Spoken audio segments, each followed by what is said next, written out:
Everyone, எல்லாரும் எப்படி இருக்கீங்க? வெல்கம் டு வில்வாதர்ஸ் vlogs. இந்த vlogல நம்ம என்ன பார்க்க போறோம்னா என்னோட குட்டி இன்ட்ரடக்ஷன் அண்ட் என்னோட ஒன் டே vlog இதுதான் பார்க்க போறோம். எல்லாருக்கே தெரிஞ்சிருக்கும், என்னோட பேர் தர்ஷினி வில்வ பிரசாத். Basically from Karnataka. நான் கನ್ನಡ ತುಂಬಾ ಚೆನ್ನಾಗಿ ಮಾತಾಡಕ್ ಬರುತ್ತೆ. வருஷமா தமிழும் பேசிட்டு இருக்கேன். ஸோ நான் ரெண்டையும் நல்லா தான் பேலன்ஸ் பண்றேன்னு நினைக்கிறேன். நான் படித்தது வளர்ந்தது எல்லாமே கர்நாடகா அண்ட் மேரேஜ் ஆகி 4 இயர்ஸாக யூகேல இருக்கும். செட்டில் எல்லாம் ஆகலை, இருக்கும். So life is full of uncertainty அப்படின்னு தெரிய வந்தது யூகே வந்ததுக்கு அப்புறம். பிகாஸ் நம்ம ஒரு என்ன சொல்றது, ஒரு ப்ரீ பிளானாவே இருக்க முடியாது. ஸோ நான் எல்லாரையும் ஸ்கேர் படுத்தலை, லைக் அப்படின்னா அப்புறம் லைஃப் இப்படிதான் இருக்குமா அப்படின்ட்டு கிடையாது. பட் நான் என்ன சொல்றேன்னா, always be prepare your self. எப்போவுமே நம்ம ப்ரிப்பேரா இருந்துக்கணும். எது வந்தாலும் இட்ஸ் ஓகே அப்படின்ட்டு எடுத்துக்கணும். அண்ட் இதுவும் கடந்து போகும் அப்படின்னு போயிட்டே இருக்கணும். எதுக்கு சொல்றேன்னா, நமக்கு விசா இஷ்யூஸ் வரலாம், அந்த இஷ்யூஸ் வரலாம், இந்த இஷ்யூஸ் வரலாம். இதுக்கு எல்லாத்துக்கும் மேல ஹோம் சிக் வரலாம், லோன்லினஸ் வரலாம். இது எல்லாத்தையும் இட்ஸ் ஓகே அப்படின்ட்டு போற ஒரு மென்டாலிட்டி, அந்த ஒரு மைண்ட் செட்டுக்கு வந்துட்டோம்னா எங்க இருந்தாலும் லைஃப் சூப்பரா இருக்கும் தான் நான் சொல்லுவேன். ஏன்னா நான் ஸ்டார்டிங்ல வந்திருக்கும் போது கொஞ்சம் கஷ்டம்தான் பட்டேன். ஒருத்தியே இருக்கணும், கொஞ்சம் பயமா இருக்கு, கொஞ்சம் ஒரு மாதிரி இருக்கு, எனக்கு சமைக்க தெரியாது, எதுவுமே தெரியாது நான் வந்த புதுசுல. ஸோ அப்ப இருக்கும்போது கொஞ்சம் கஷ்டமா இருந்துச்சு. அப்போதான் என்னோட ஹஸ்பண்ட் சொல்லி கொடுத்தாங்க, இதெல்லாம் ஒண்ணும் இல்லை, பழகிக்கலாம் அப்படின்ட்டு இனி வரைக்கும் நான் ஜாலியா அதை கொண்டு போயிட்டு இருக்கேன். நான் ஆல்ரெடி சொன்ன மாதிரி நான் இங்கே 4 இயர்ஸ் ஆச்சு. 4 இயர்ஸ்ல 3 கம்பெனிஸ்ல ஒர்க் பண்ணியிருப்பேன். Currently I am unemployed. இப்போ கரண்டா நான் வேலை தேடிட்டு இருக்கேன். அதனால தான் வீடியோ போட்டேன்னா கிடையாது. நான் 2 வருஷமா இந்த யூடியூப் சேனல் வச்சிருக்கேன். பின்ன ஏமா இவ்வளோ லேட்டா இன்ட்ரடக்ஷன் வீடியோ போடுறேன் அப்படின்னா, இன்ட்ரடக்ஷன் வீடியோவே கொடுக்கல அப்படின்னு தெரிய வந்தது. ஸோ அப்போதான் யோசிச்சேன், சரி நம்மளே ஒரு இன்ட்ரடக்ஷன் கொடுத்துடலாமே. ஏன்னா நம்ம அவ்வளோ பெரிய அப்பாட்டக்கரெல்லாம் கிடையாது. பட் இருந்தாலும் நம்ம இன்ட்ரடக்ஷன் நம்ம தான் கொடுக்கணும் அப்படின்ட்டு நான் கொடுத்துருக்கேன்.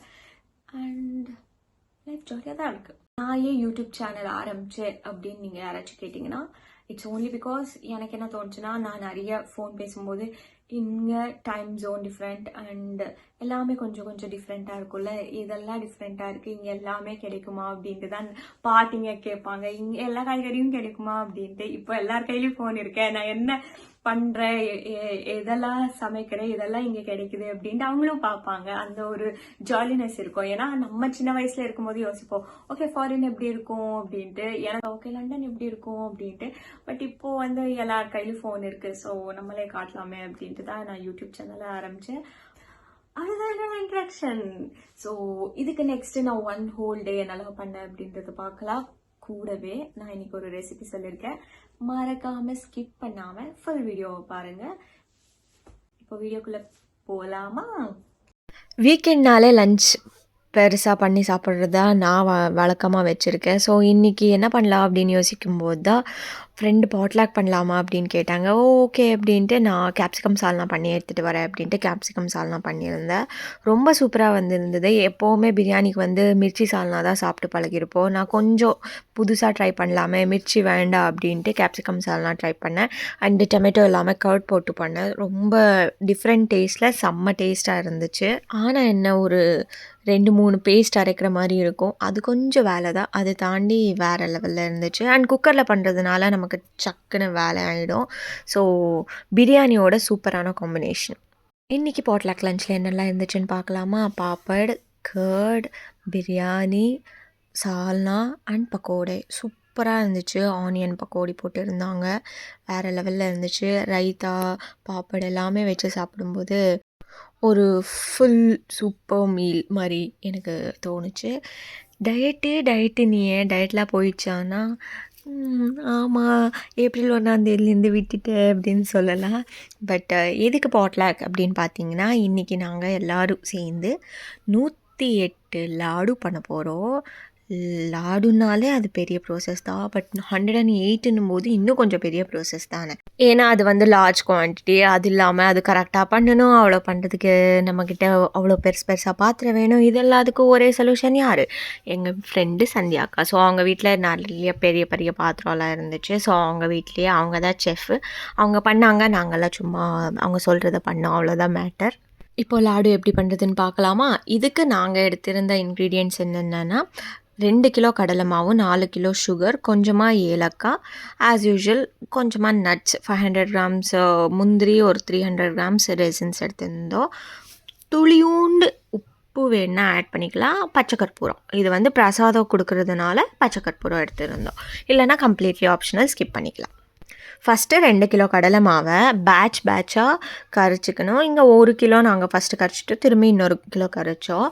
அது நம்ம எப்படி வாட்டர் போட்டு மிக்ஸ் பண்ணி நமக்கு எப்படி கன்சிஸ்டன்சி தெரியணும்னா, கையில் எப்படி போட்டு இப்படி விட்டோன்னா அது டக்கான்னு விழணும். அதுதான் கன்சிஸ்டன்சி. அப்போ தான் நமக்கு பூந்தி நல்லா வரும். இல்லைன்னா கொஞ்சமாக அந்த ஊசி மாதிரி வரும்ல, அந்த மாதிரி ஆகிடும். அதனால நம்ம கரெக்டாக அந்த கன்சிஸ்டன்சியை பார்த்து பூந்திக்கு கரைச்சி எடுத்து வச்சுக்கணும். பூந்தி பண்ணுறது வந்து ரொம்ப ஈஸி. சூடான ஆயிலில் இப்படி பூந்தி தேய்க்கிற மாதிரி தேய்ச்சிட்டோன்னா அது டக்கான்னு விழுந்துடும். டக்குன்னு எடுத்துடணும். ஒரு 2 to 3 மினிட்ஸ், அவ்வளோதான். அதுக்கு மேலே அது ரொம்ப கிறிஸ்பி ஆகிடக்கூடாது. கிறிஸ்பி ஆகிடுச்சுன்னா நம்ம கார பூந்தி மிக்சருக்கு அப்படி தான் ஆகிடும். ஸோ லாடுக்கு வந்து கொஞ்சம் மெதுவாக தான் இருக்கணும், மெத்துன்னு இருக்கணும். ஸோ நம்ம பூந்தி பண்ணி எடுத்து வச்சிட்டோன்னா சுகர் சிரப் பண்ணுறது ரொம்ப ஈஸி. ஸோ இந்த பூந்தி 2 கிலோ பண்ணி முடிக்கிறதுக்குள்ளே ஒரு 1.5 hour ஆயிடுச்சு. அதுக்கப்புறம் தான் நாங்கள் சுகர் சிரப் பண்ணோம். ஏன்னா ஃபஸ்ட்டே பண்ணி வச்சிட்டோன்னா ரொம்ப கிறிஸ்டலின் ஆகிடும்ன்ட்டு. ஸோ இங்கே வந்து 4 kg சுகருக்கு கொஞ்சமாக தண்ணி போட்டு அது டிரான்ஸ்பரண்ட் ஆகிற வரைக்கும், அது டிசால்வ் ஆகிற வரைக்கும் நம்ம விட்டுடணும். அதுக்கப்புறம் ஏலக்காய் பொடி போட்டு அதை நல்லா மிக்ஸ் பண்ணிவிட்டு நம்ம இப்படி தொட்டு பார்த்தோன்னா அது ஒரு ஸ்ட்ரிங் வரணும். அந்த ஒரு கம்பி பதம்னு சொல்லுவாங்கள்ல, அது வரணும். அது வந்தோன்னா கரெக்டாக இருக்கும்ன்ட்டு அர்த்தம். அப்போது நம்ம அது ரொம்ப கிறிஸ்டலின் ஆகக்கூடாதுன்ட்டு கொஞ்சமாக லெமன் புழிஞ்சிட்டு பூந்தி ஆட் பண்ணிவிட்டு நல்லா மிக்ஸ் கொடுக்கணும். ஆல்ரெடி ட்ரை ஃப்ரூட்ஸை நீங்கள் நெய்யில் வறுத்துக்கலாம், இல்லைனா ஆயிலில் கூட வறுத்துக்கலாம். வறுத்துட்டு ஆட் பண்ணிவிட்டு நம்ம சூடாக இருக்கும்போதே உருண்டை பிடிச்சி வச்சுக்கணும். லட்டு உருண்டை பிடிக்கிறது கொஞ்சம் டைட்டாக பிடிஞ்சாதான் அது கரெக்டாக அப்படியே ஷேப்பில் இருக்கும். நெக்ஸ்ட் டே நீங்கள் சர்வ் பண்ணும்போதோ இல்லை சாப்பிடும்போதுமோ. ஸோ நாங்கள் ஒரு 2 பேர் பண்ணோங்கன்னா இன்னொருத்தர் வந்து குவாலிட்டி செக் பண்ணிட்டு அப்படியே வைச்சாங்க. ஸோ இந்த ஹோல் ப்ராசஸ் வந்து ஒரு 4 hours எடுத்துச்சு. பட் ஜாலியாக போச்சு. 108 லட்டூஸ் பண்ணுறதுக்கு ஒரு 4 hours ஆச்சுன்னு சொல்லுவேன். ஏன்னா நான் ஒரு 3/4 வேலை முடிச்சுட்டு 7:30 போல் நான் கிளம்பிட்டேன். எங்கள் ஃப்ரெண்டு வீட்டுக்கு போயிருந்தோம். அதனால் அங்கே சூப்பராக அந்த ஹீட்டரில் நல்லா வந்துட்டு இருந்துச்சா, அது பக்கத்துலேயே உட்காந்துருந்தேன். கொஞ்சம் குளிர்ட்டு இருந்தது. அதனால் எதுக்கு எங்கள் ஃப்ரெண்டு வீட்டுக்கு போனோன்னா, இன்றைக்கி அவங்களுக்கு பர்த்டே. ஸோ நேற்று அவங்க கேக்கெலாம் கட் பண்ணி செலிப்ரேட் பண்ணாங்க. செம்மையாக இருந்துச்சு கேக்கு. நருட்டோ, கரெக்டாக சொல்லிட்டேன்னு நினைக்கிறேன். அந்த கேரக்டர் நேம் அதுதான் நினைக்கிறேன், நரோட்டோ இல்லை நருட்டோ. தப்பாக இருந்தால் எனக்கு கமெண்ட்டில் சொல்லுங்கள். செம்மையான சாப்பாடு, பிரியாணி, பன்னீர் எல்லாமே வச்சுருந்தாங்க. சூப்பராக சாப்பிட்டுட்டு கொஞ்சம் நேரம்லாம் கதை பேசிட்டு அவங்களுக்கு விஷ் பண்ணிட்டு அப்படியே கிளம்பிட்டோம். என்னோட சேனலை நீங்கள் பார்த்துட்டு இருந்தீங்கன்னா உங்களுக்கு தெரியும், நான் டயட் வீடியோஸ் போட்டுட்டு இருந்தேன். நான் வெயிட் குறைக்கிறேன் அப்படின்ட்டு. ஸோ என்ன ஆயிடுச்சுன்னா, ஒரு April 1st என்னால் கண்டினியூஸாக அந்த வீடியோ தொடர்ந்து போட முடியல. பிகாஸ் நான் வந்து சாப்பிட்றது ஓகே, சேம் டைம் ஜோன் தான் மெயின்டைன் பண்ணுறேன். பட் எக்ஸசைஸ் அவ்வளோவா பண்ணுறதில்ல. First thing. செகண்ட் திங் என்ன ஆயிடுச்சுன்னா, ஸ்வீட் நிறைய சாப்பிட ஆரம்பிச்சிட்டேன். கேக்கு, பர்த்டே, அது இது அப்படின்றதுனால கொஞ்சம் ஸ்வீட் நிறைய போகிறது. ஸோ எனக்கே தெரிஞ்சிச்சு, ஓகே நான் டெய்லியும் சீட் டே தான் பண்ணிட்டு இருக்கேன், இதில் பெருசாக போட்டால் அது நல்லாவும் இருக்காது. பட் எனிஹவ் அந்த வாட்டர் வெயிட் வந்து குறையிறதுனால ஓகே இதுதான் வெயிட் லாஸ் அப்படின்ட்டு நம்ம அதை அக்செப்ட் பண்ண முடியாது. ஸோ அதனாலயே இந்த 5-6 டேஸாக நான் வீடியோ எதுவும் போடல. என்னோட பாஸ்ட் 15 days வரைக்கும் நான் கரெக்டாக இருந்தேன். அதுக்கப்புறம் போடல.